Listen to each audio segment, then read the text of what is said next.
We're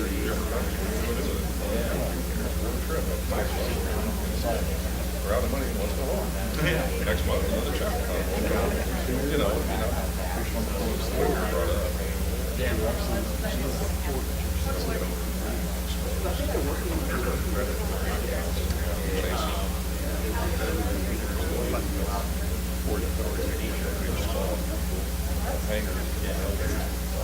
There's only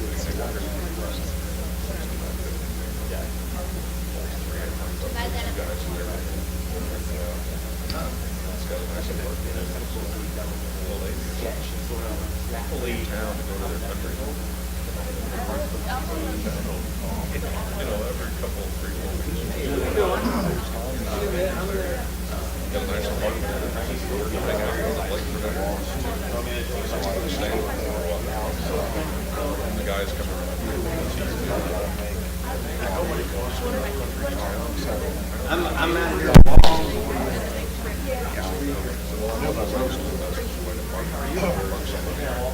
Sell it. He's got a real nice apartment.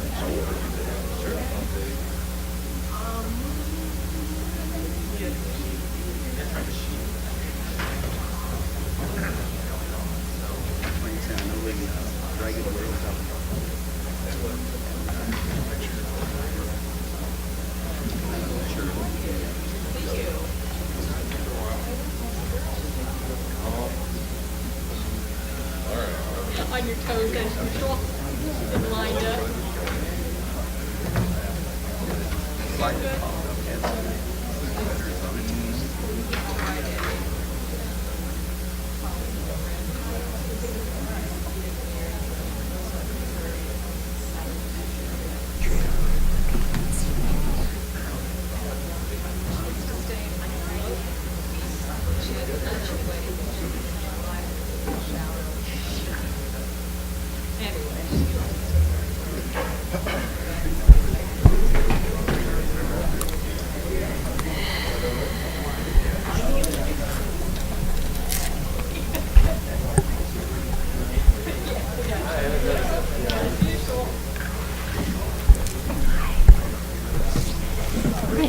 Welcome, everyone. Before we call the meeting to order, we will have a prayer by Councilman Mark Schreiber, followed by the Pledge of Allegiance.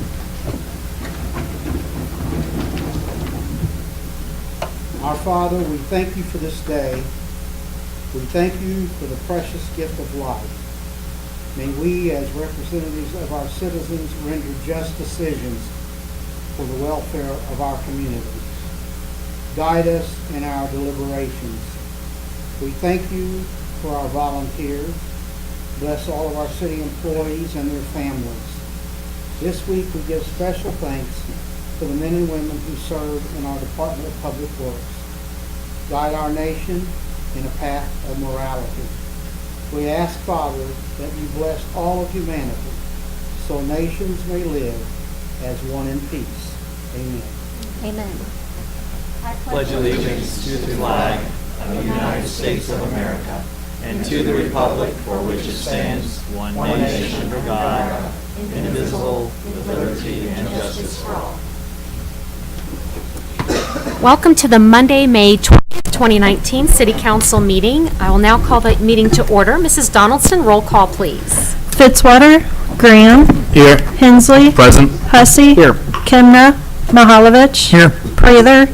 Schreiber. Here. Ward. Here. Wiseman. Okay, and the next item we have is the adoption of agenda. Is there a motion? So moved. Second. Any further discussion? All in favor say aye. Aye.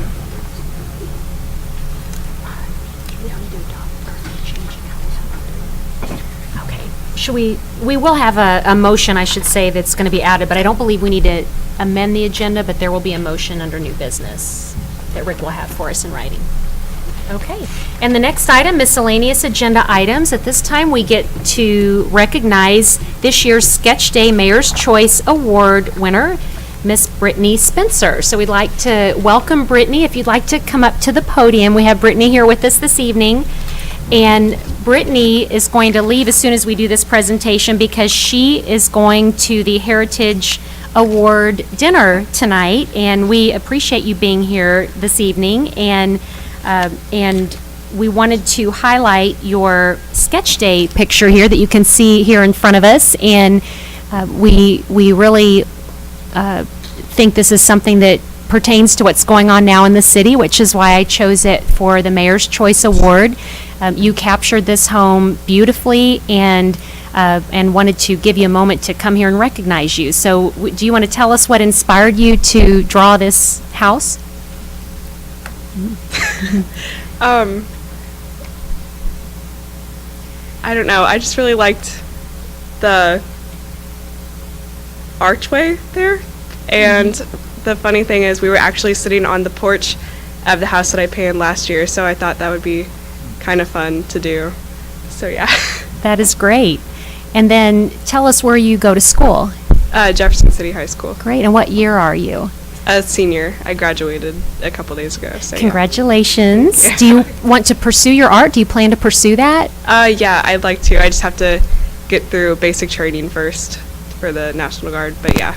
Wow. Well, thank you Yeah. for serving our country. That's wonderful, and we wish you all the best in the future. And do you have some family members and guests with you this evening? Yeah, I have my dad and my stepmom, and then my friend Anastasia. Great. Well, we are so glad that you came tonight, and I'm going to read the back here. I wrote a few comments about your piece. So it says, the Mayor's Choice Award. This beautiful, colorful, vibrant painting of the Standish House is perfect for the Mayor's Choice Award. It represents where we are at this moment in time, standing between our history and the future, watching these historic homes in the Capitol Avenue area come back to life, with this home on Jackson Street being one of the first to go through the city's redevelopment process. Brittany captured it artistically and colorfully, highlighting the aspects of the stunning architecture that makes this home and this artwork so very unique. So congratulations, Brittany. We're so happy for you. Thank you. And then if you'd like to come forward, we'd love to get a picture with council and the award.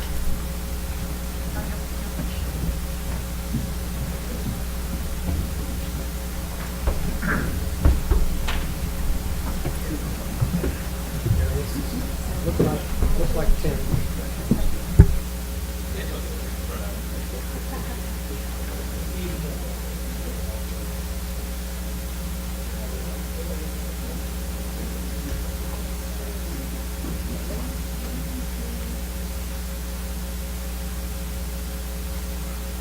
Gail, hold on a second. A proud dad would like to get a picture.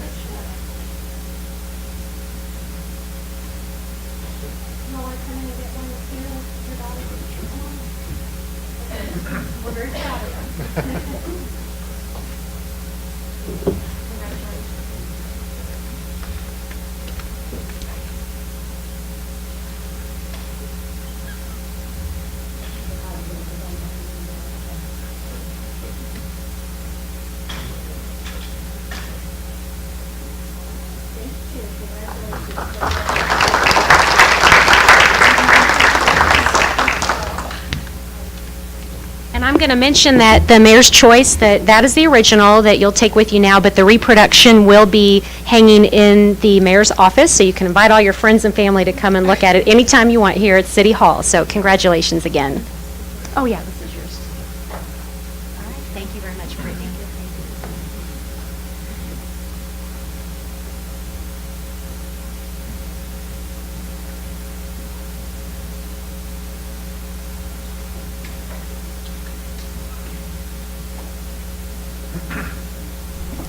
All right, and next we get to recognize some Girl Scouts with the Silver Award certificates tonight. We always enjoy having Scouts here, so we would welcome all of you forward.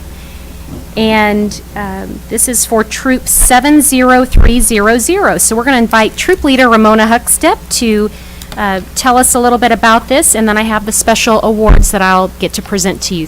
Thank you. Thank you very much. And I also want to recognize my co-leader, Amy Michael. We couldn't do it without her.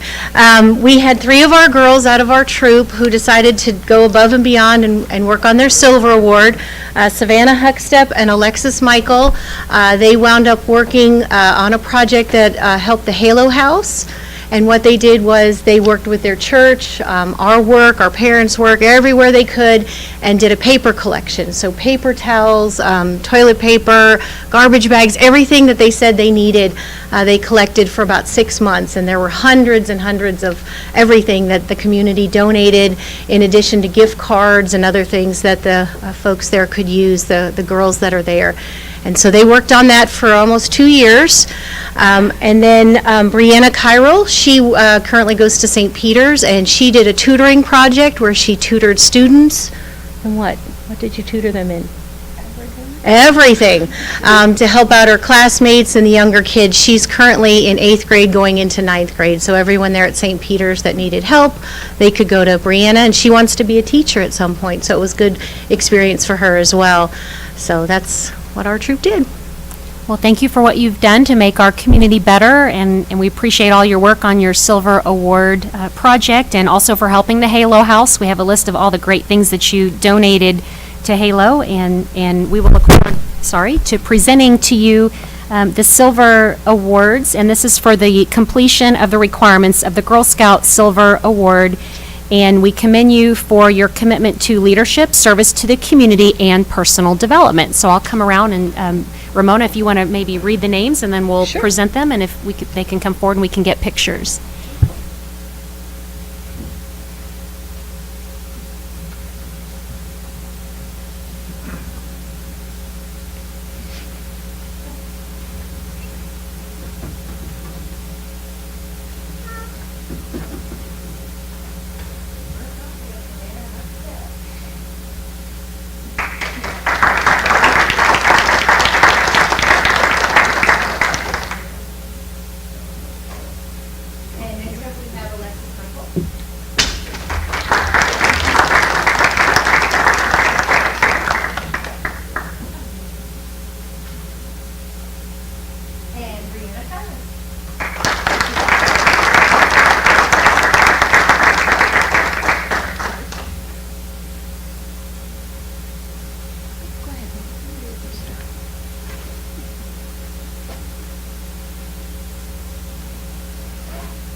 It's great to recognize our Scouts. I was a Girl Scout too growing up, never achieved the Silver Award, but very, very proud of all of your efforts, so congratulations.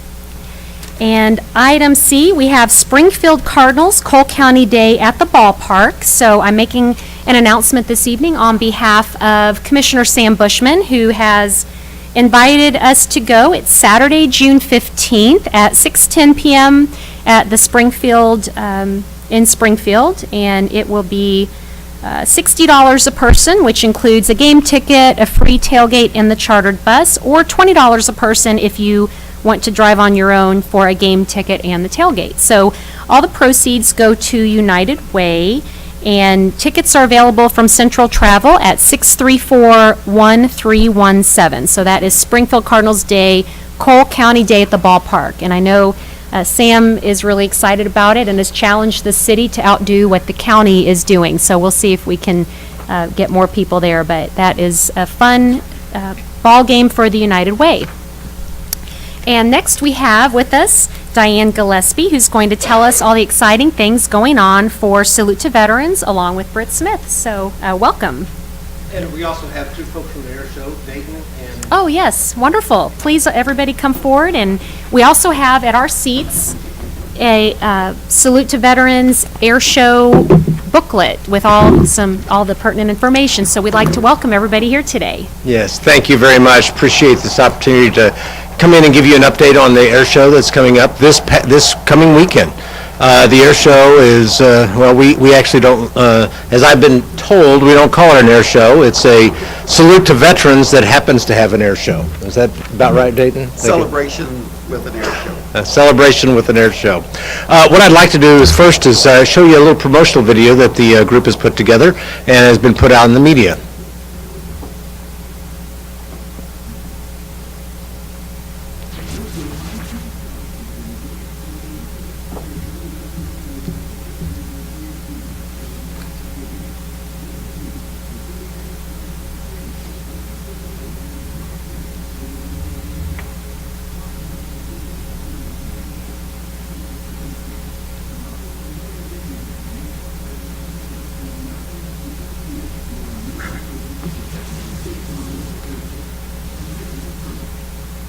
And I'm sure everybody heard every word of that with our wonderful sound system. Is budget time coming up that we can get a sound system I'm sorry.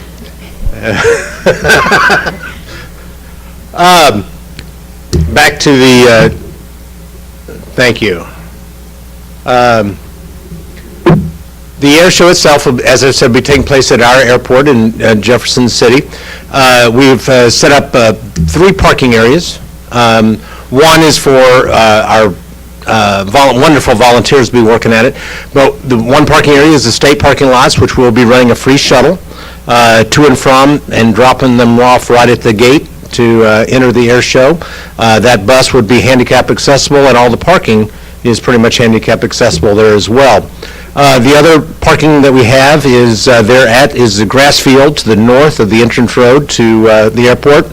We can take a limited number of parking there, and obviously, since that's a grass field, that's going to be weather dependent. We're going to have to make a call a little bit further down the week as to whether or not we're able to open that lot up or not. But regardless, we'll be able to park folks at the state parking lots, and they'll have that free shuttle that'll take them right to the front door of our wonderful air show.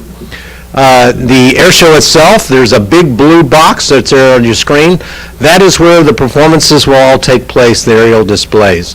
When the air show is in operation, no one other than emergency responders can be within that box.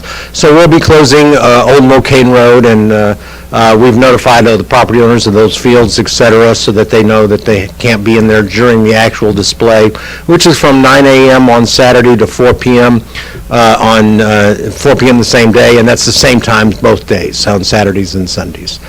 But beyond that, we also have this is our static displays. We'll set up a ramp. As you can see, we're going to have quite a few aircraft set up on display out there. We'll also have some attendance from some of the recruiters from the different armed forces that will be there to answer questions, and also I think they have quite a bit of fun stuff for folks to look at as well. Our emergency response, Jay Niemeyer with our fire department has been coordinating that. Sergeant Bethurn from the police department, and they've done a fantastic job. And they're working in concert with Callaway County Emergency Medical Services for ambulances and transport. So it has been a true team effort throughout the city and the folks here behind. But the event's not over with the air show on Saturday and Sunday. We're going to have a wonderful parade through downtown Jefferson City. The organizers have put together an incredible lineup that maybe, Diane, do you have that lineup with you? Or I know Ozzie Smith is going to be with us. The Kansas City Chiefs Drumline, St. Louis Cardinals Fred Bird, and the Jefferson City Boys and Girls Club Drumline will be joining us. So we have about 40 participants at this time. And then as also a part of this, we'll have many honored guests that will be at the air show.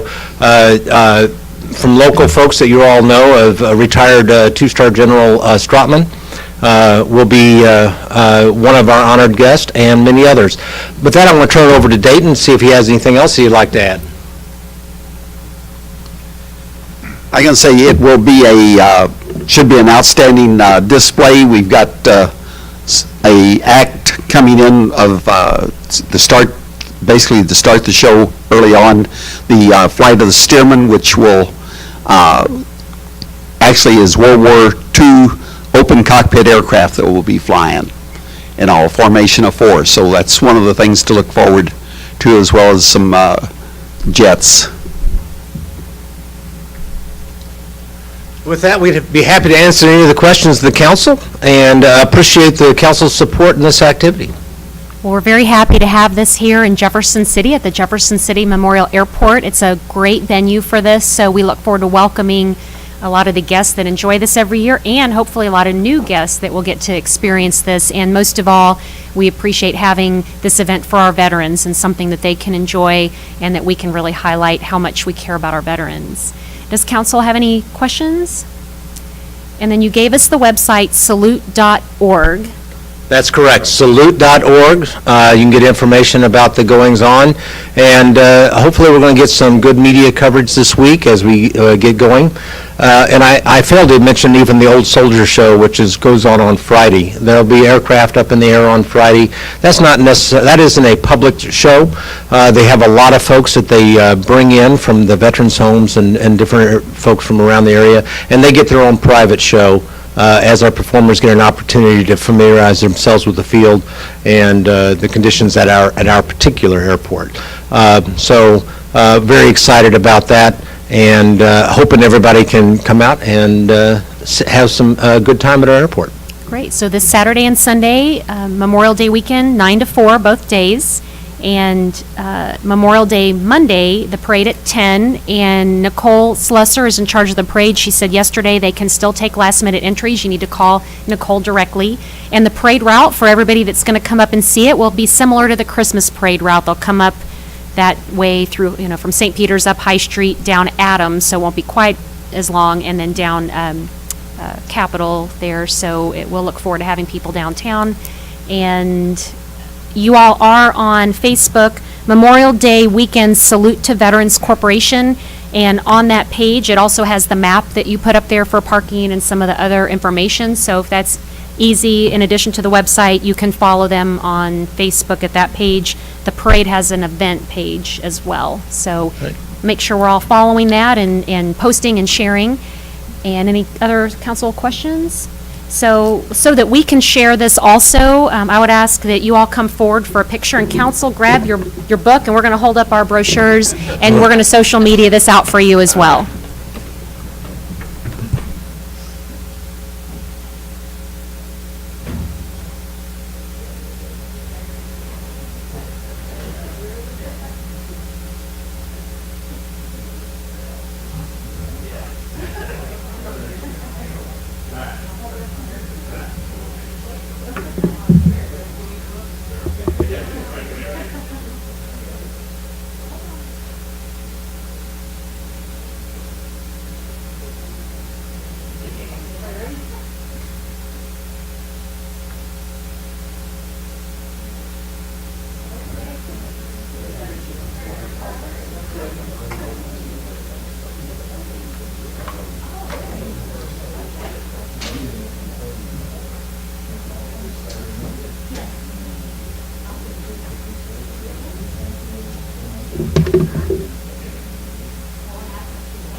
People get these booklets, are they, is this what's in the newspaper this week? Actually, those will be available when you come in for these. Okay, sounds good. Thank you.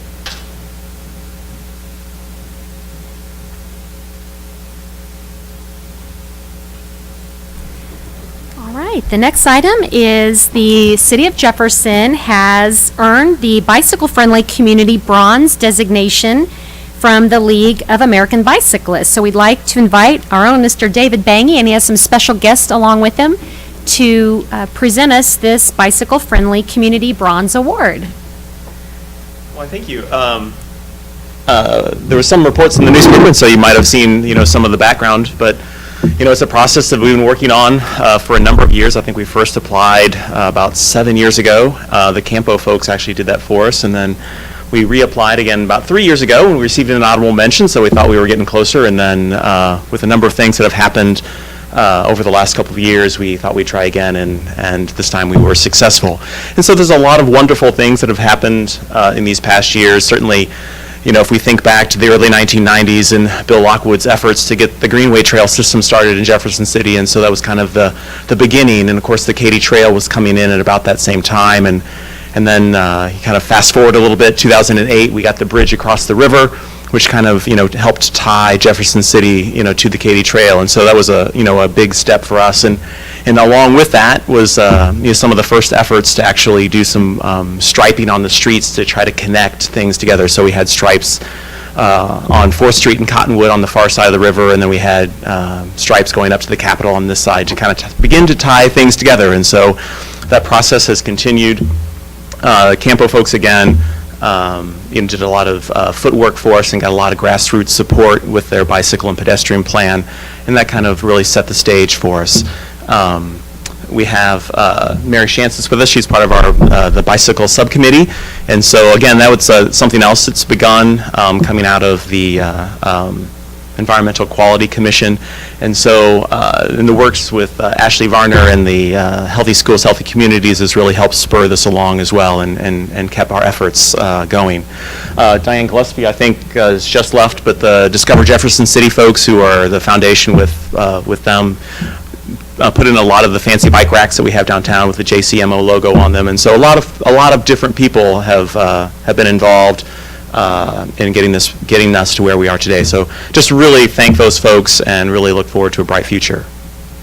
Great. Well, we're honored to receive this award. Did you have a comment, Councilman Mahalik? Yes, we did receive an email from Dr. Brent Hugh, who's with the Missouri Bicycle and Pedestrian Federation, congratulating the city, and he looks out for all things multimodal and biking and pedestrian, so it is a high honor, and silver sounds like it's not gold, but it is a great, and bronze is all a good step forward. Right, if you look at it just quite right, there's two cities in Missouri, Columbia and St. Louis, that have silver, and so we're tied for third. So that's pretty good.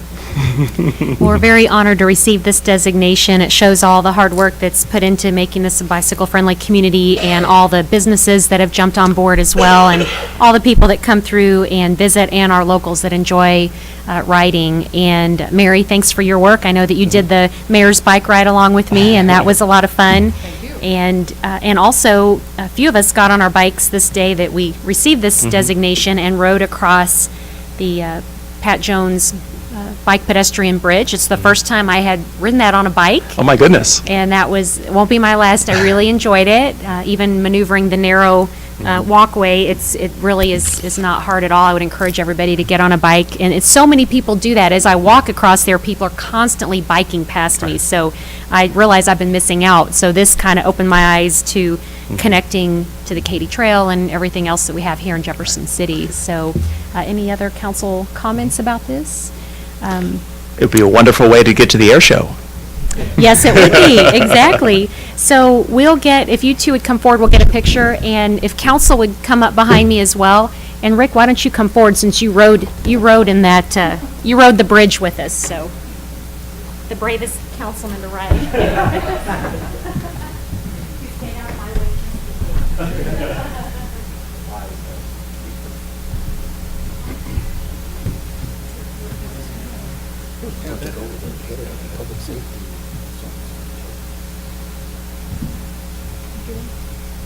Behind David.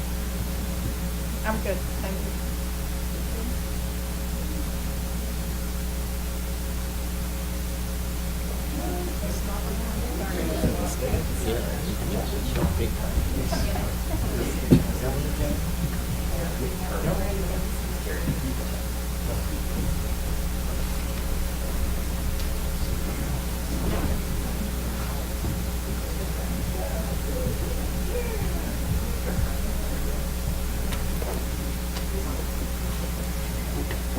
All right, item 5, we have public hearings.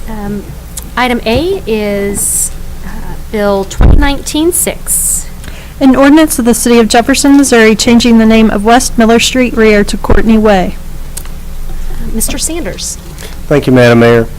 This request is coming to the council through the Planning and Zoning Commission. It was originated by city staff. Staff learned that there's 3 houses that face West Miller Street rear, and those 3 have had issues with deliveries with the Postal Service and other folks, and we're concerned they may have 911 issues down the road. So staff initiated this request. It would basically rename the street to Courtney Way. Courtney Way recognizes the old JCD distributor building, which is actually a shoe factory, originally named the Courtney Shoe Factory. So it's sort of honoring some of the local history. The Planning and Zoning Commission is recommending approval. They did this April 11th, 8-0. The fiscal impact would be limited to updating some of the GIS maps, some of the addresses, and putting up a couple street signs. And with that, I'd be glad to answer any questions. Thank you. Any questions? Okay, at this time, I will open the public hearing process. Is there anyone here that would like to speak on Bill 2019-6? Okay, seeing none, I will close the public hearing process, and we will take up 2019-6. Any council deliberation? Okay, at this time, we'll take this up. Roll call, please. Fitzwater. Graham. Aye. Hensley. Aye. Hussey. Aye. Kimna. Mahalovich. Aye. Prather. Schreiber. Aye. Ward. Aye. Wiseman. Bill passes. 2019-7. An ordinance of the City of Jefferson, Missouri, amending Chapter 35, the zoning code pertaining to medical marijuana facilities. Mr. Sanders? Thank you, Madam Mayor. This would be a bill that changes the zoning text to include marijuana facilities.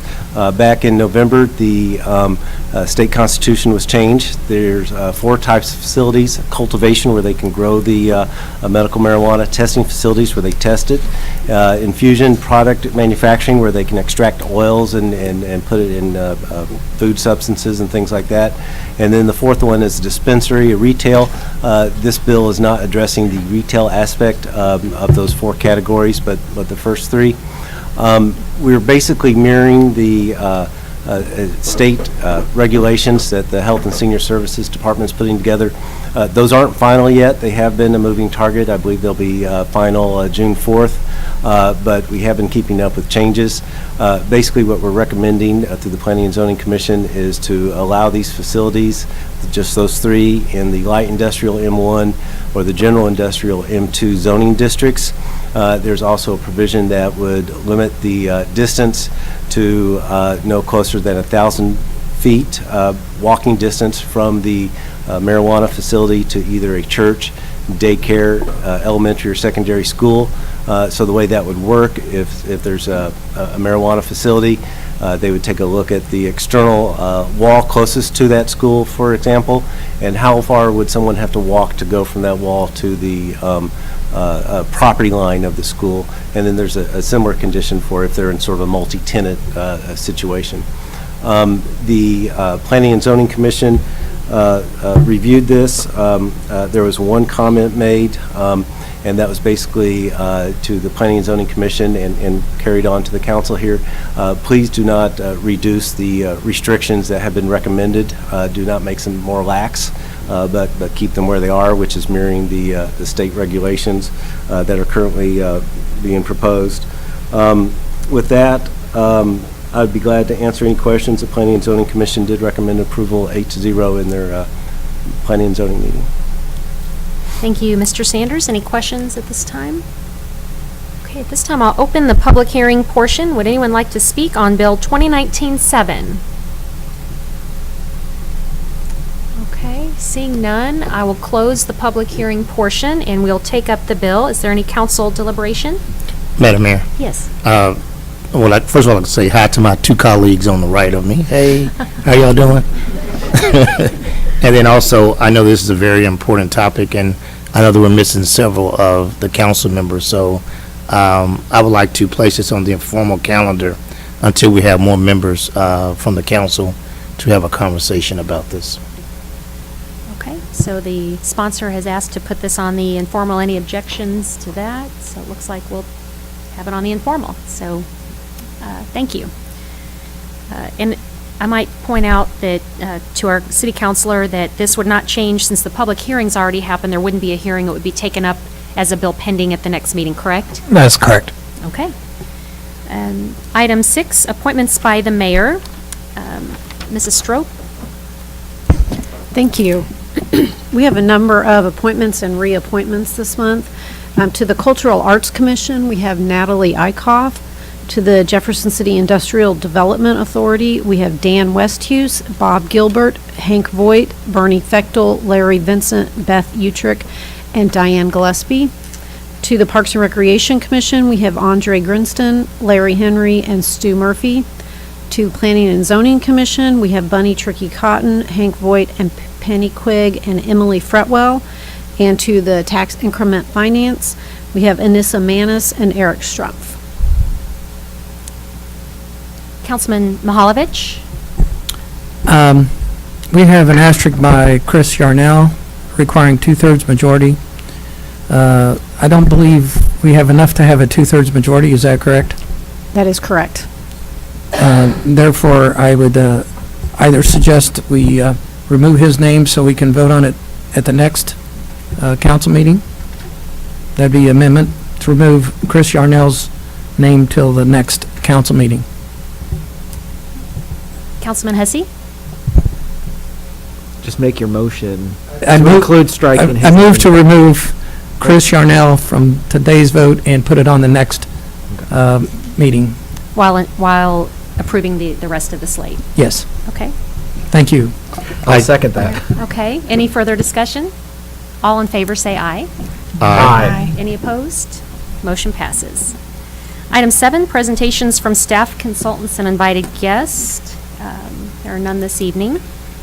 And item 8, announcements. Are there any committee announcements this evening for upcoming committee meetings? And you can see our calendar at jeffersoncitymo.gov for a complete list of upcoming meetings. Item B, the Missouri 2021 Bicentennial Moment. At the last meeting, I reminded everyone to follow us on Twitter at Missouri 2021, and this time I'm going to encourage everyone to get your phones out and follow the page on Facebook. They post almost daily updates of what's going on across the state for the bicentennial in 2021. Item C, we have an announcement by Chief Schofield. Thank you, Madam Mayor and members of the council. We're very excited to present to you and to the public on this Wednesday at 4 o'clock. The address is 2935. That'll be the location of new fire station number 2. Also that day, we'll have 3 mascots there, not just Fire Pup, but also Reddy Fox from the police department, and a very special guest mascot from across the street, Clifford the Big Red Dog, is also going Wow. to make his way over to the new fire station for the grand opening. So there will also be a ribbon cutting of sorts, although there'll be a special twist on that. You'll have to just come to see what that's all about. And then finally, I would say there'll be another very special announcement of a joint project at, you guys laughing at Clifford the Big Red Dog? No. A very special announcement of something else that's happening there on the property. It's a joint partnership between Public Works, Parks, and the fire department. So it's a city project. Just wanted to put that out there. We're really excited to be able to do something else with that property as well, and we'll make that announcement on Wednesday, 4 o'clock, 2935 East McCarty Street, new fire station number 2. Great, we're looking forward to that. And I'll give my announcements. I did want to thank our Public Safety Chair, Carlos Graham, who attended the stamp unveiling at the Capitol for the stamp honoring our first responders. And is there anything you'd like to announce about that? It was a wonderful event, a great way to recognize our first responders, and I'm glad I was able to be a part of that celebration. So I know that Captain Bob Clark was there as well too. So, but thank those men and women for what they do each and every day. So, and thank you for inviting me as well, Madam Mayor. Absolutely. It's great to see a stamp honoring our first responders. And then just today, we had a special event at Loman's Landing that honors immigrants and our heritage. So the statue that was dedicated today is called the Immigrants Arriving Statue, and talks about the important role of our early settlers to the state of Missouri. So I would encourage you to take a moment next time you're there and view the statue. And there's an interactive, you can press the screen and learn and see pictures about it. The Rotary groups in town sponsored this and really got behind this and donated and decided they wanted to do something that would honor our heritage. And we also had Missouri Humanities Council there celebrating our German heritage to the community. So, and our own city administrator, Kroll, is the president of the Rotary Club of Jefferson City, and made a good presentation along with Mr. Dale Deerhoff. So anything to add about that event? You summed it up great. You summed it up great. Appreciate you being there. And we had various dignitaries. And I also noted that there's been a lot of TV and newspaper coverage, and including today. So Yes, we're glad to see that. So I'd really encourage council and the public to check that out. It's very educational and informative. And any other announcements? Mayor Roboto. Yes, Councilman Hensley. Point of order, if you will. Completely spontaneously. Now get into the mic. That's awesome. Set a course for the virgin sea, 'cause I got to be free. Free to face the life that's ahead of me. On board I'm captain, so climb aboard. We'll search for tomorrow on every shore, and Lord, I'll try to carry on.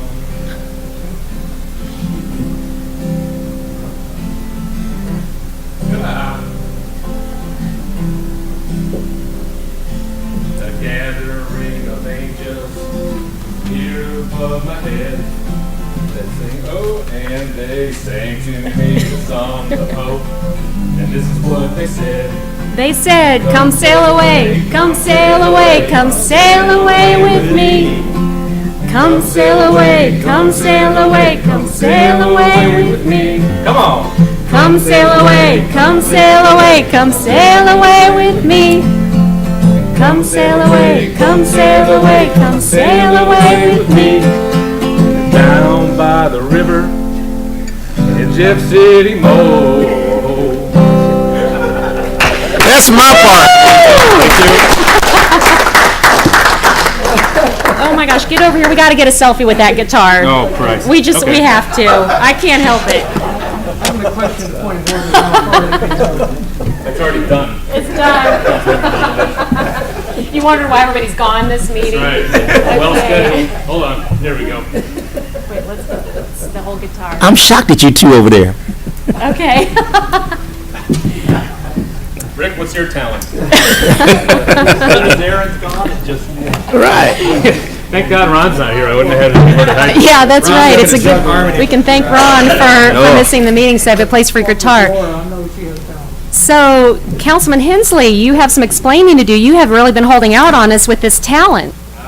Well, it's a limited talent, as we could see from the intro to the chorus and pretty much the entire rest of the performance. But thank you for the opportunity to share this important announcement about a great event coming to town. Would you care to tell us more? Absolutely. I can't Thank you. quite say it as good as you did coming around the room with that amazing serenade, but No. the concert Inside the Walls is Saturday, June 1st, so we hope everybody has their tickets. If not, there are still some available at concertinsidethewalls.com, and it's our 4th annual concert that we've had there, and as you can tell from that serenade, it will be Dennis DeYoung and the music of Styx, although you give him a run for his money, Councilman Hensley. I'm going to have to jump in. Mr. DeYoung is a multiple Grammy Award winner, and it's nice of you to say. But So if one of the guitars doesn't show up, we'll give you a call.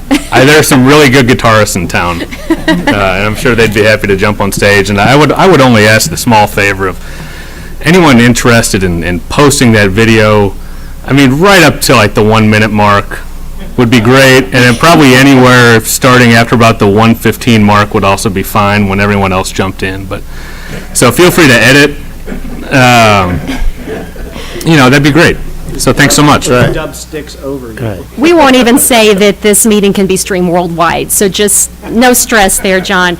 But the good thing is, we are getting really close. We are less than 2 weeks out from this, and it is a really cool venue. It is a great way to highlight the penitentiary. The Upper Yard is an amazing venue for a concert. If you've been there, you know what I'm talking about. If you have not been to a concert inside the walls, I highly, highly recommend it. And we're doing it earlier this year. We're doing it in June, so June 1st instead of with the July 4th weekend, because people requested that. There's so much going on during July 4th already. They wanted it a little bit sooner so people could really enjoy the concert, and changing it up. People asked for the kind of rock and roll and the 80s rock that's so popular, so we're going to bring that this year, and so far people have been really, really excited about it. So tickets are available for the concert. You can also buy tickets to eat inside the walls that night, and this year, if you can eat like a prisoner, but the food's better, donated by Prison Brews, and they're having some mini prison tours during the dinner as well, so that's something new that we're adding this year in response to people kind of wanting to have a little sneak peek while they're in there in the prison anyway. So we're really shaking it up there in the prison, and yes, look forward to seeing you all there. Mayor Roboto will be there, and look forward to everybody else coming there too. So, any other announcements on that note? Can anybody top John? Probably not? Okay, so now we will move on to Carolyn. Thank you, Madam Mayor and Council as whole. Let me just say, I think I may have to borrow your guitar one of these days. I cannot play it as well, but I can wing my way to playing, and we'll work on something and make a presentation. A duo. Absolutely. However, school is out for the summer. However, summer school starts on the 28th, which is next week. And I'm excited that summer school is starting, but I'm enjoying the quiet campus at the moment. And also our track team, the Blue Tigers men's and women's track and field team, they just left for Texas. They're heading off to nationals. So I would encourage everybody, if you can. I know it's driving to Texas is a couple of hours off, but cheer them on while you're here. I believe they'll be streaming all the events. I'm not sure where and how, but when I find out, I will send it to you, Madam Mayor, and maybe you can share it out with the rest of council and the community. But it is important. I think it's important to, despite the fact that they're far away, knowing that we are cheering them on here at home makes a difference. Thank you. Yes, it does. I'd be happy to share that when I get that from you. Thank you, Ms. Wanjaro. And did your finals go well for you this year? Good. And your mic's off, but I wanted to ask you, will you be here then for summer school? I do not have summer school. However, I am working. I work in the president's office, so I get to see Mr. Graham almost all the time. Great. So you'll still be in Jefferson City? Yes, I will be in Jefferson City. Great. Well, we would look forward to having you continue to come to our meetings then. Absolutely. We're glad to have you here, so thank you. Thank you. All right, and item 10, presentations from the gallery. We have no one signed up this evening, so we'll move on to item 11, the consent agenda. Is there a motion to approve? So moved. Mihalovich? Second. Or did you have a question or a? So we have the motion and second, and I'll call on Mihalovich. I just want to be sure that everybody notes on their calendar that the budget schedule will start July 22nd, 22nd, and go every Monday and Thursday from that point on until we have the budget approved. So be sure to put that down in your calendars, starting July 22nd.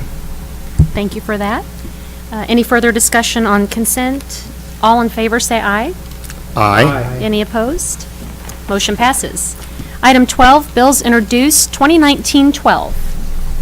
An ordinance of the City of Jefferson, Missouri vacating and discontinuing the Double Eagle Court right-of-way and all easements dedicated with the plat of Double Eagle subdivision. Mr. Marash?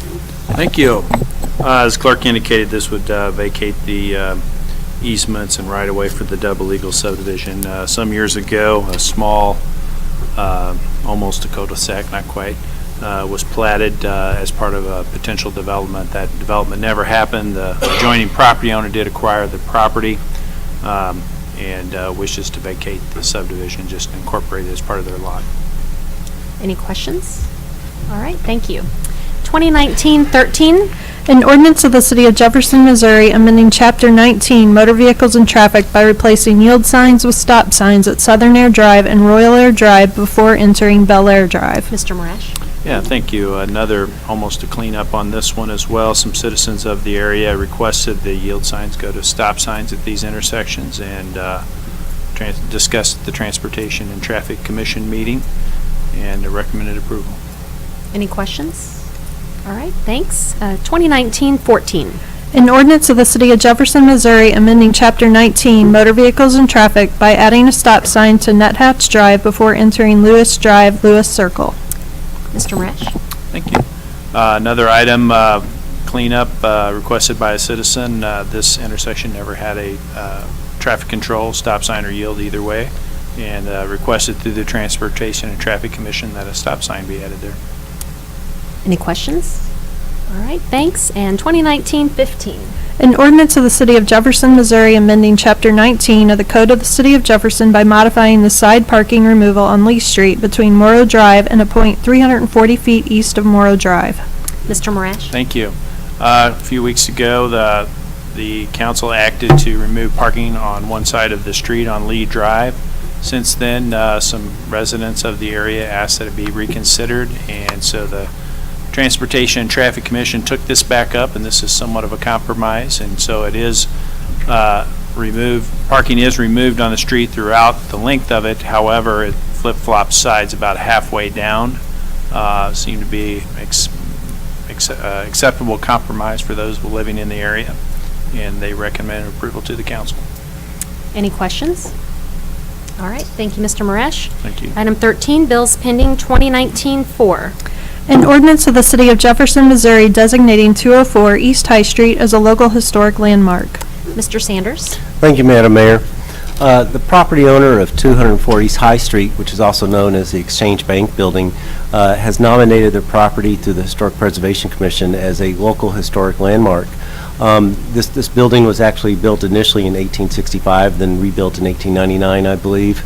The property owner has participated in many city programs, facade improvement program, and the recognition as a historic contributing building to the community would be reinforced by designating it as a local historic landmark. And with that, I'd be glad to answer any questions. Thank you. Councilwoman Ward. It's my understanding that this was postponed, moved to tonight due to my absence at the last meeting. I do apologize for that. I believe this building is very deserving of designation, and the Historic Preservation Commission voted unanimously to make it a local landmark, and city staff, planning and protective services also agrees with that vote. However, due to the absence of several council members, I would also like to table this to next council meeting. Okay, so this will be placed on the informal calendar. Any further comments? Okay, thank you. We've taken up number 6 and 7. Now on to 2019-8. An ordinance of the City of Jefferson, Missouri, accepting and approving the final subdivision plat of Highland Village, a subdivision of the City of Jefferson, Missouri. Mr. Sanders. Thank you again, Madam Mayor. The Highland Village final plat subdivision is basically the old St. Mary site.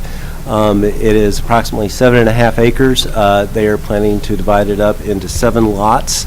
As I mentioned a couple weeks ago, they were going to go to the Board of Adjustment for a couple variance cases. Those are granted, so those are not an issue. Those were basically setback and permitting a lot without any street frontage. Basically, the parking garage that is still there now in the red brick building are on 2 separate lots. One lot would actually be a private drive extending from the ramps from US 54, sort of across the street, bisecting the property up to Bolivar. And then 2 more lots sort of along the frontage of Missouri Boulevard, and 2 sort of in the middle. With that, the Planning and Zoning Commission recommends this unanimously to the City Council for approval. Be glad to Any answer questions? Thank you. Any deliberation? Roll call, please. Graham. Aye. Hensley. Aye. Hussey. Aye. Kimna. Mahalovich. Aye. Prather. Schreiber. Aye. Ward. Aye. Wiseman. Fitzwater. Bill passes. 2019-9. An ordinance of the City of Jefferson, Missouri amending City Code Chapter 8 Buildings and Building Regulations by replacing portions of Sections 8-3 Amendments to the National Electrical Code 2014, Section 8-5 Amendments to the 2015 International Plumbing Code, and Appendix Y Schedule of Administrative Fees, Permits, Licenses, and Other Charges. Mr. Burkhart? Thank you, Madam Mayor. As introduced at the last council meeting, this modifies some of the licensing requirements for electrical contractors and also plumbing contractors. Both will have general liability insurance requirements added, and also the licenses, individual licenses, will now be renewable. They were issued for life before. Now every 3 years they will be renewed. Also, we clarified somewhat of what the licensed plumbing contractor can do. That was partially an issue with excavators claiming some of the work, and that caused us some, issues that we didn't want to face because of existing contracts. Also increased the surety bond requirements for plumbers working in the right-of-way from $2,000 to $5,000. It was mainly cause of an adjustment for inflation. And also there was some issue about clarification of what a master license for a plumber holder would require a journeyman's license. So that was clarified within the city code. Then also we added a nominal fee for this license renewal. It'd be $30 every 3 years. And that's mainly just to cover our administrative costs. So we would, I'm guessing about maybe $2,000 that we would get every 3 years for a license renewal for plumbers, and then $2,000 for electricians. So with that, is there any questions? Thank you. Any questions? Councilman Mahalovich? So now we're going to be able to better understand how many contractors we have working in the city? That's the hope. Is We'll this, be able to do that. is this electronic database of names? Currently, we have them listed in Springbrook, which is the financial database, which also has the business licenses, and so we share that with the business office here. So we list all individual contractors and also license holders. So when I served on those boards, we had a card catalog system, but we've got rid of that, so we now have them electronically available. Yes, but we still don't know who's working in the area, and unfortunately, if they're 6 feet under, we don't have a true count of active practicing electricians and plumbers in the area. We have a general big number, but I do know that some plumbers and electricians have passed that took their master licenses with them to the grave, or they left the area. We don't have current data. We just have what was issued originally. Good. And the boards, both boards have voted in favor of this, and so has the bill sponsor was supportive. Yes, and we brought it up through the Public Works and Planning Committee. We mailed it out to all 70-odd electrical contractors and all 40-odd plumbing contractors, and then plus I have my own email of stakeholders for design and construction services here. There's 100 plus, and we did not receive any negative comments, just positive. Thank you. Any further questions? Deliberation? Roll call, please. Hensley. Aye. Hussey. Aye. Kimna. Mahalovich. Aye. Prather. Schreiber. Aye. Ward. Aye. Wiseman. Fitzwater. Graham. Aye. Bill passes. 2019-10. An ordinance authorizing the mayor and city clerk to execute a grant agreement between the City of Jefferson and the Missouri Highways and Transportation Commission for assistance with operating expenses for the air traffic control tower at the Jefferson City Memorial Airport for the period of November 1st, 2018 through October 31st, 2019. Mr. Moresh? Thank you. As clerk indicated, this is an agreement to help us with defer some of our costs at the airport tower Basically, we have a grant, operating grant for a contract tower, costs a little over $80,000, so this would help with about half of that, and then also it includes some funds for utilities, et cetera. We can also get reimbursed 50% of those, so up to $50,000. So glad to answer any questions.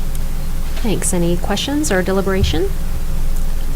Councilman Mahalovich? I just want to say that I'm anxiously waiting for our new airport master plan, which case will recommend the tower to be placed in a different location, and I hope we can come up with the funding for a new tower.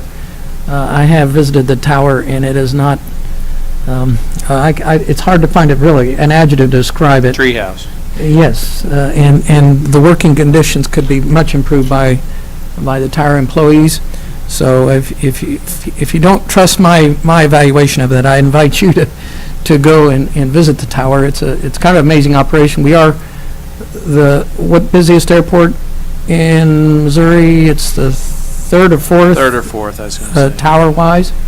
So we have a lot of tower traffic. So, but in sore need of upgrading. Absolutely. They have a watermark of where the flood was, and their equipment would be underwater, a fair majority of that. But anyway, I just offer that as a comment. Thank you. Any further comments? Roll call, please. Hussey. Aye. Kimna. Mahalovich. Aye. Prather. Schreiber. Aye. Ward. Aye. Wiseman. Fitzwater. Graham. Aye. Hensley. Aye. Bill passes. 2019-11. An ordinance of the City of Jefferson, Missouri authorizing the mayor and city clerk to execute an agreement with Jefferson Asphalt Company in the amount of $909,116.55 for the 2019 mill and overlay project. Mr. Marash? Thank you. As clerk indicated, this is our annual mill and overlay contract, just over $900,000 of work. We did receive 2 bids this year. Typically, we've been receiving 1 bid, so but Jefferson Asphalt was the low bid for this project, and we'd recommend award. Thanks. Any questions? Councilman Graham? I go ahead and give the floor to Councilman Mahalovich? I'm sorry, but I have to bring up the fact that I had a citizen comment with regard to the concern that we just, with the current funding, we just do not get enough done in any one year, despite the Herculaneum efforts of our Public Works Department.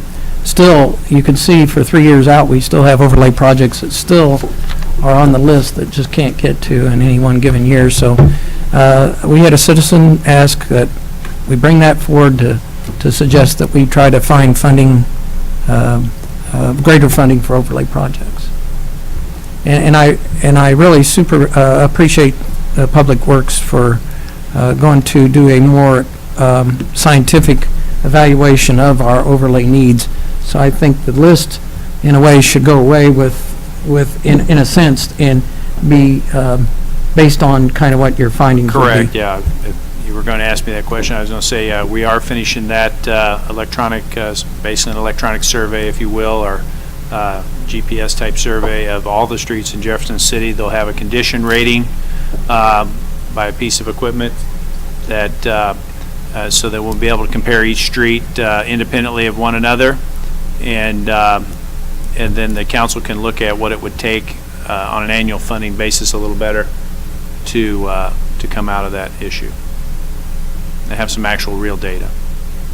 That's very much appreciated. I know we've had projects on lists to kind of to give people hope, but in fact, some of that was not based on the science as much as the need that would keep coming up each year. And I've traveled some of the roads that I've complained about, and I hope we can do a portion of those roads, but I would agree that not the entire stretches that I've complained about require the overlay of the full stretch. So I look forward to those findings. Certainly. And Councilman Graham? Yes, Madam Mayor. I want to say, first of all, thank you to city staff for providing this list for us. And as the 4th Ward representative, I'm very concerned about this list, the 2019 and the 2020 list. I know that last year we had a conversation and we had a visit over in the area of the Georgetown area. and I thought that it was going to be on the 2019 list. And as I look at this list, it's not on there. Neither is it on the 2020 list. And I think that we all can agree that that street in that area is tore up. I know we did some patchwork to that area last year, and I thought that we was going to put it on the 2019 overlay list. I see now that we have Gettysburg Place on that list, which I'm not saying that it should not be. And when I look at 2020 list, the areas in which we're going to be doing the overlay, it's in that same area.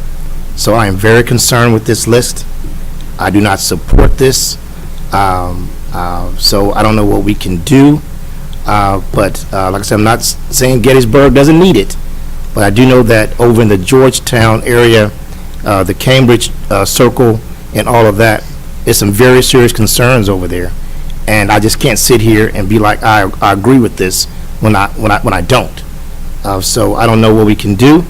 But I think we need to relook, speaking from the 4th Ward, this one street that we have, and then in 2020, we're doing the other streets in that same area. I'm very concerned with that. And I can try to clarify a little bit, and I do recall we did some work in that Georgetown area, did some patching. Those are concrete streets, and not unlike many concrete streets in other parts of the city, pretty bad shape. Sometimes in the past we've tried to overlay those. It's once we get in that cycle, it's you have to do them more often. So we do try to patch them and keep them concrete as long as possible. In that particular Georgetown area, we're trying a new product that MoDOT has been utilizing, and we patched it with asphalt for now, but we will go back and use this other product. Very much you'll see it right now out on our High Street Viaduct project. We patched some of those. It's a concrete looking material, so it'll blend a little better. And so we'd like to go back and try that on those concrete streets. It's something we're going to get ready to do on Scenic Drive, just for everybody else's information. I met some councilmen there as well.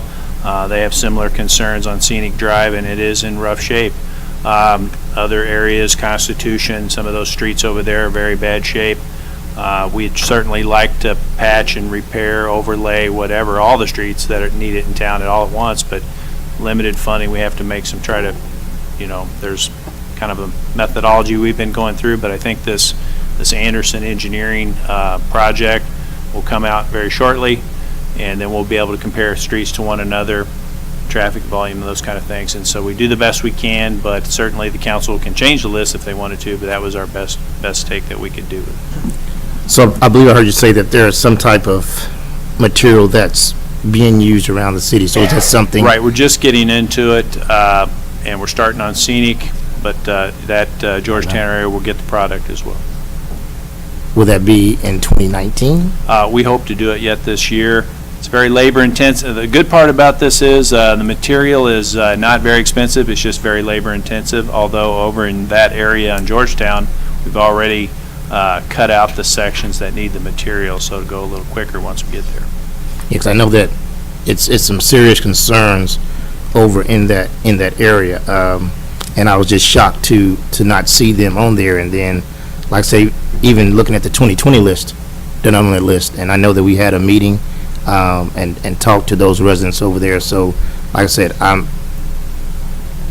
I do not support this list. Councilman Hussey? Well, Councilman Graham, I think what Mr. Marash is communicating is that the product he's describing that's going to take care of Georgetown, like Georgetown wouldn't appear on the overlay list because that's not the fix to take care of that particular issue. Well, that's our hope, that this will take care of that issue and other light concrete streets. And so the fix that's coming is not something that would show up on this particular list because this is a very specific bid related to asphalt work, correct? Correct. I appreciate that, Councilman, but I think it was also stated that Scenic Drive is in the same shape as the area that's in Cambridge and Georgetown. But Scenic Drive is on the 2019 street overlay list as well. Well, a portion of that is asphalt is on there. The portion that's concrete is not on the list. So I would caution you to say you could vote no and fail this tonight and the same list would come back up, and Georgetown would still not appear on that list because the fix from city staff to rectify that street is not something that would appear on this particular contract because this is not the product to use on it. Where would that appear, Councilman, or I'm sorry, Mr. Marash, where would that appear? Would that ever come to us for approval? No, this it's an process? internal process, internal fix we're proposing for that particular street. And you can give Councilman Graham some assurance that that would happen? We hope to do it yet this year. And Councilman Hussey, I was saying that I do not support it. I'm going to vote for it. I certainly want something's better than nothing. But I am addressing my disconcern about the streets in which we talked about not being on the list. I'm going to vote yes, but I don't agree with it. Well, I guess I just want to clarify that the Georgetown would not appear on this particular list ever if that's the fix that's going to be used, because this list is directly related to the bid regarding an asphalt fix to streets, and staff has communicated that that's not the fix for Georgetown, right? Yes, and I don't want to go back and forth, but this is the first time I'm hearing of this new product that's going to go over the Georgetown area. You may have heard about it. This is my first time hearing about it. Perhaps at an upcoming Public Works meeting, And it wouldn't be a full overlay, I could- gotta be clear. It's talking about patching the concrete streets back and keeping them concrete. Maybe at another time, you could get some more detailed information about that process so that the Fourth Ward and other council members too, but especially knowing it's going to be in two different areas of the city that council members, maybe at an upcoming Public Works meeting, it could be touched on so that there's some knowledge about that, perhaps. Okay, any further comments? Okay, roll call, please. Kimna, Mahalovich. Aye. Prather, Schreiber. Aye. Ward. Aye. Wiseman, Fitzwater, Graham. Aye. Hensley. Aye. Hussey. Aye. Kimna. Bill passes. Nothing on the informal, no resolutions. Item 16, presentations from the gallery on other topics. I do notice that we had a former councilman walk in, Mr. Larry Henry, and you're welcome to come to the podium. I did want to mention that, yeah, you're kind of, well, we've got some, did you hear that we had some empty seats tonight? Look, over there. Is that what you're doing here? Your old seat is almost, and we did recently, earlier in the meeting, approve you on our Parks and Recreation Commission. But I understand that you may not be able to fulfill that duty. Yes, unfortunately, I've taken a job in Flagstaff, Arizona, so I'll be moving actually June the 11th. So I will have to, I won't be able to take that position on the Parks and Rec Commission, but I appreciate the approval though from everyone though, so thank you. Well, we appreciate your service to the city, not only as a council member, but you have always been very involved in engaging our youth. You've sponsored different events in town and gone out of your way to be very visible and focused on helping our community in many, many ways. So you will be greatly missed. So I'm sad to hear you're leaving, but I'm also happy about this opportunity for you. Thank you. And ironically, we just had our Casa Golf tournament out at the country club, so that's where I was. And so I had to, I'm just finishing up on that board, on the Casa board as well. So I'm pretty full from fried chicken right now. We just had a good dinner after the golf tournament. So. Well, we appreciate you coming and know that you do have, you had our unanimous, for the few that are here, unanimous approval, but understanding that if you're not able to serve, we will simply appoint a new person, and it won't affect anything. The current commission will continue to operate until a replacement is put in place, regardless of what happened this evening. But we do appreciate your service and willingness to serve if you didn't have this other opportunity come up for you. All right, thank you, Does everyone. council have any questions? Yes. Thanks. Congratulations Thanks. to Appreciate you. that. Thank you. This was not supposed to happen. Thank you, Madam Mayor. Well, thank you for being here, and thank you for your service. Absolutely. And good luck to you. All right, thank you. Councilman Schreiber. Oh, maybe, I hear a motion, is there a second? I mean, I've signed a contract already, so I'm not sure. I view this as now I got a vacation home in Flagstaff, Arizona. Okay, so- there you go. There you go. There's Well, I hope plenty of you- resorts up that way. They're very lucky, and I hope you get involved there. Maybe you'll be a council person there, but whatever you do, best wishes for you. Thank you. Thank you. So item, where are we at on, we did, let's see, 16, so item 17, and I did want to mention a couple of unfinished items. During announcements, I forgot to mention that there is an MSP Community Partners meeting on May 31st, and if anyone heard me on the radio yesterday, I announced that it was this Friday, but it's next Friday. So Memorial Day weekend has completely thrown my schedule that's in my mind totally off of what Friday is which Friday. So if you heard that, that was wrong. It's actually the 31st at 9:30. So our chair is Councilman Schreiber. And I also don't remember if I announced the mayor's golf tournament. I think, did I say that? Okay, because that's also May 31st. So May 31st just left my mind there, but Mayor's Cup Golf Tournament's the 13th annual, and Mayor Landwehr started that, and it is at Oak Hills. And we do have police and fire that are stepping up, so we hope that we have others that are interested in participating as well. Let me know, either myself or John Landwehr, if anybody would like to participate in that golf tournament. So at this time, we're on number 17, council and staff discussion of presentation topics. We'll start with item A, a 200 East High Street update. Mr. Sanders. Madam Mayor, Larry has assembled a lengthy timeline of events that led us up to today, and he can turn it over to him to kind of give a brief 12, 13-point overview of the first 3 pages of this document, and then we could answer any questions as we go or give more details on those, but I'm going to let Larry handle it from here.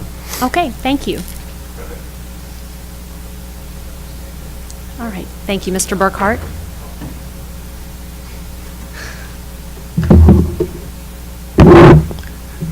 Thank you, Madam Mayor, members of the council. In your packets, you had a 3-page document that listed 48 different bullet points, and also at least a 64-page document showing all the backup correspondence that occurred with this event. I'll start at the very beginning. June 7th is when we had experienced a partial failure. I would like to commend the fire department, police department, and public works for the coordination effort that was achieved. That was quite an undertaking that day, and something unfortunately I'll never forget. But just jumping down to 48 bullets, I listed about a dozen. That was the first one, June 7th. June 13th, I'm just calling it out that the insurance company for 200 East High had a structural engineer visit the site. June 29th, a second insurance structural engineer visited the site. And then on July 20th, we had the insurance estimator visit the site, and that's when it was discovered that it was not a dual wall. And that was a shared party wall between 200 and 202. So, and shortly thereafter, we received a decision from the owner of 200 East High to demolish 200. Jumping all the way to October 8th,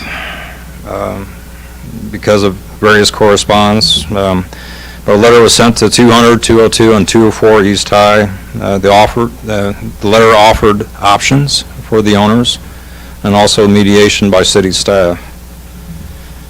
October 15th, we sent a notice to the owner of 200 East High in Nidart to vacate or repair, to vacate and to repair or demolish 200 East High. That was out of the dangerous building code. The same day, we sent a notice from the dangerous building code to the owner of 202 to vacate the premises because of the dangerous building situation.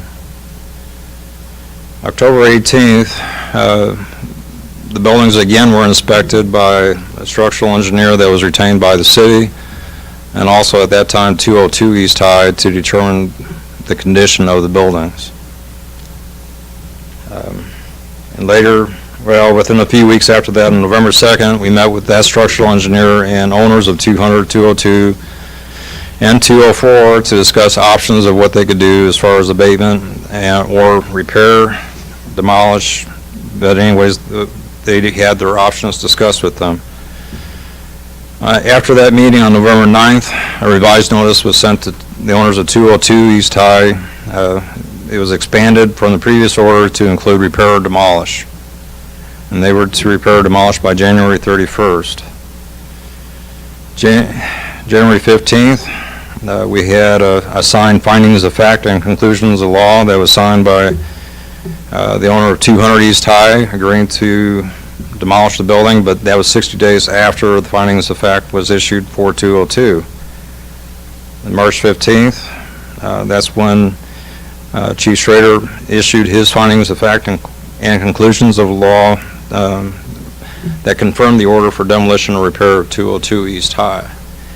After that, I will have to ask Mr. Molman for any type of clarification and points as far as any type of legal action. It was after that date. Sure. The Webergs filed a suit seeking judicial review of the Chief Schrader's order. That case was filed on March 22nd. The city filed a motion to dismiss to that lawsuit shortly thereafter, and on April 4th, the Webergs filed an amended lawsuit against the city for judicial review. The city filed a motion to dismiss on that case as well.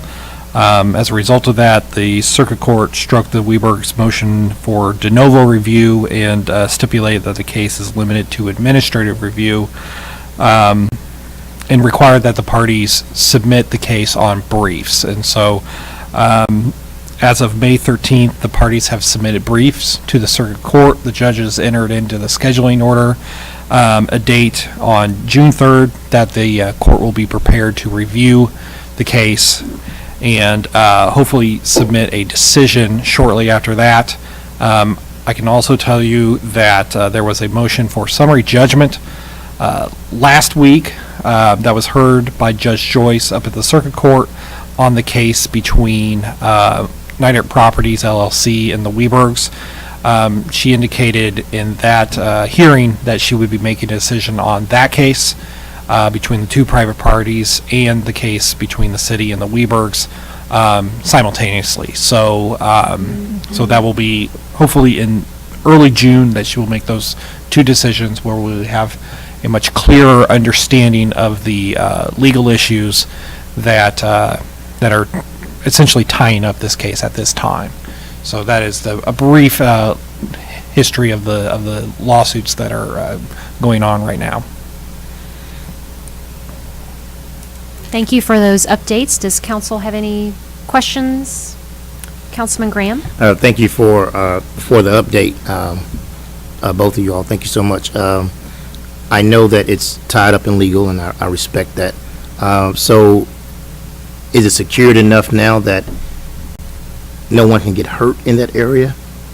I know we've got some bad weather moving in here tomorrow and things like that. So what happens? Who's responsible? Right. For the two people? So there is a barrier constructed around the affected area of 200, and that was designed, engineered, and I believe stamped by an engineer. Is that correct? It was at least designed. Yeah, it was close. It was designed. It was designed by an engineer to contain any further damage, fallout from that from 200, and so it was designed to protect from further damage. So if there was a catastrophic failure of the rest of the building, the current barriers that are up would protect the traveling public from debris.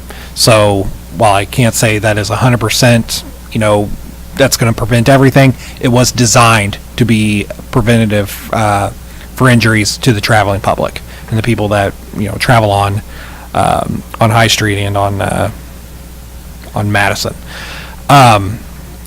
If in the event that there were some type of injury or something like that were to occur, I believe that the liability would fall to the property owners. The city is not a guarantor of other people's property, and it is up to other people to make sure that their buildings are safe and that they are not harmful to the public. And when the city is entering into abatement procedures, we don't become a guarantor of those buildings. It is still up to those people to make sure their buildings are safe. And so if there were some type of injury, God forbid, the liability would fall to those property owners, and the city would seek to avoid any type of liability if someone were to drag the city into a lawsuit. We would defend that vigorously, saying our position would be that it's not the city's responsibility to ensure that private buildings are maintained appropriately as a guarantor against injury. And so I think we are at as good as a position currently, while it is, no one will deny that building is unsightly, it is as secure as we can reasonably require it to be, while also providing the most limited impact on pedestrian and vehicular traffic in that area. Let me just add, if it fails, it'll fail towards Madison. And that's why the barriers are just on Madison. And that was determined by a structural engineer that was retained by us, and just looking at the construction, it'll fail towards Madison. Never mind what the liability says. It's going to fall, and it shouldn't hurt anybody. And I guess that was my question. Since we retain them, what responsibility do we play in it, since we were the one who retained the company, or am I wrong? Well, that's what Mr. Mullen just kind of explained, that we're doing the best that we can with the information that's available to us to protect the public. And that's why half the street of Madison is blocked off. And in fact, Matt? Yeah, the engineer that initially gave us the sketch was the building owners and contractor retained them. I think our engineer later that we retained verified that he felt comfortable with that solution. And you went a little bit further than what was recommended too. Correct. Councilman Mahalovich? Two things. The note on November 7th, what is that supposed to communicate to us?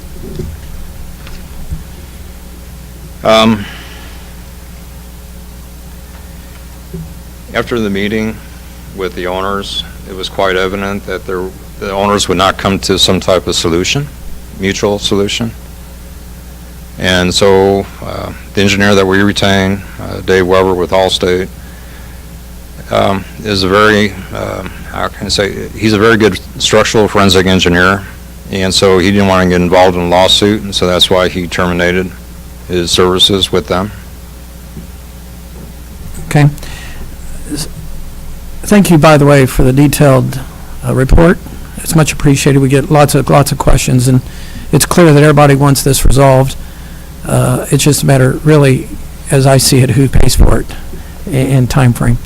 So, given that, it seems to me that we have 3 or 4 scenarios that could play out here, and once it's in our court, we should be prepared to play out those scenarios in a way that would be best interest of High Street. So, I don't know that we need to go into closed session tonight to dream up these scenarios, but in fact, I think we need to be prepared for the worst case scenario, the best case scenario, in those scenarios, so that we can, let me just throw out if a 353 incentive package needs to be put forward, and we don't have that in our books yet, maybe that's what we ought to be working for, or what other incentives we would do for that area of town, given a likely scenario, one over the other. So, the city, I don't believe we're not the one holding up the process at this stage, but in a future stage, we ought to be prepared to move forward when we can move forward. So that's my point. Councilman Schreiber? Since we retain the structural engineer and attempts were made to stabilize to the best of the ability, then is that cost paid for by the city, or will that cost be passed on at some point to the actual property owners? It's my understanding that the cost for us to retain that structural engineer is something that we're bearing the cost for. And so that was about $9,000, I think, somewhere in that neighborhood. But that structural engineer did verify my findings because he came in after we determined that was a party wall. The insurance engineers, structural engineers, did not verify that before that. And so it's a lot of money that we're talking about to demolish those buildings. And so When the actual, once the structural engineer made the determination as to what should be done to stabilize the building itself, then did we also incur the cost? Did that include the cost to actually do the stabilization? No. Or was that over and above? the original stabilization occurred the next day. That cost was borne by the owner of 200 East High, and he retained a structural engineer out of Ashland. It was not the structural engineer that we had. That was later on down the road. I mean, that action happened like the next day. Okay. So right now, though, we're waiting until all the legal actions are done, and so, but we're poised to go ahead and start doing what we have to do to bring the building down. It's just, we're very much conscious of the cost. Okay. Thank you. Mr. Kroll? I was just going to add that I've instructed the staff to keep track of the expenses that we incur and to be prepared to forward a bill as we can for those expenses that we think are legitimate to do so. Councilman Mahalovich? Related to my point with regard to scenarios playing out, should a scenario play out before, any given time, it seems to me we should be accounting for possible liabilities within our budget planning. I'm a little concerned, just like we have for gap financing for Capitol Avenue.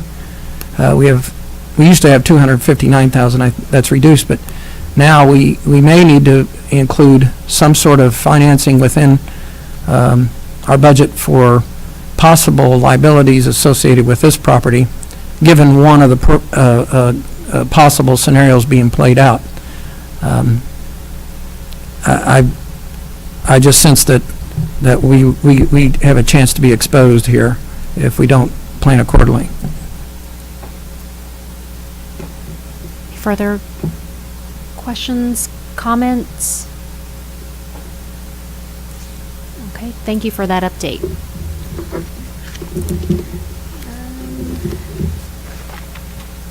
On to item 18, new business, and I believe Councilman Mahalovich may have a motion this evening.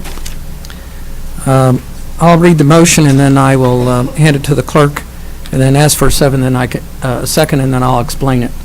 I move to have the council express support for a match of not to exceed $7,000 for a portion of the 10% required grant match for the Heartland Port Authority of Central Missouri from an Missouri Agricultural Business Development Assistance Program, MOASBDA. Okay, having a second on that. The Heartland Port Authority is seeking some assistance for some detailed planning and a professional business plan, and that appears to be about $187,500. They're looking for a 10% match for that, so that's $18,700. The Missouri Soybean Council has agreed to pay $5,000 of it. So if you look at the balance, there's 3 entities, and we can divide that remaining balance by 3, but I'm kind of saying we'll not pay up to $7,000, so in case all 3 entities don't come through with a match, we'll still be able to come up with a 10% match required. So I'm asking our support for the city administrator to provide up to 7, but not to exceed $7,000 in match, and it'd be $4,500 if Callaway County, Cole County, and us come in. But if they don't come in, it'll be like $6,200. I should do my math beforehand, but I rounded it off to 7. Yes, sir. I mean, Councilman Graham? I just have a question as relates to where do we find that money that you're requesting for the public to know where we're going to get this up to $7,000? good question. I'd turn that over to the city administrator. Yeah, I think there's some internal savings in the current year budget that we'll be able to do. One of those might be salary savings, when you have an employee that leaves or something like that. So I will be able to find that. So is that something that has to be paid? I mean, they're looking for the monies like within the next 60 days, or is it 30 days, or Well, what's the time frame? The timeframe, the grant's due every month, so if we're going to submit it to the end of this month, and they will tell us maybe in another month. And then this is a kind of a statewide grant or a localized grant. They may delay it. If it delays past our budget year, we may have to come back and ask for the same motion. Thank you. Any further discussion? Roll call, please. Mahalovich. Prather. Schreiber. Aye. Ward. Aye. Wiseman. Fitzwater. Graham. Aye. Hensley. Aye. Hussey. Aye. Kimna. Motion passes, and thank you, Councilman Mahalovich, for your work on our Port Authority Board. Appreciate that. Next, we will read the motion to go into closed session. Oh, I'm sorry, Councilman, Madam Mayor, yes. if it's regarding High Street, I don't feel a need myself to go into closed session. Me either. I'll be voting no if that's it. But I would yield to our counselor. I have no additional business for the closed session. Move for adjournment. Okay, we have a motion to adjourn. Oh, wait, unfinished business, anything? Okay, now motion, we've had a motion and a second. All in favor, say aye. Aye. All right, thank you.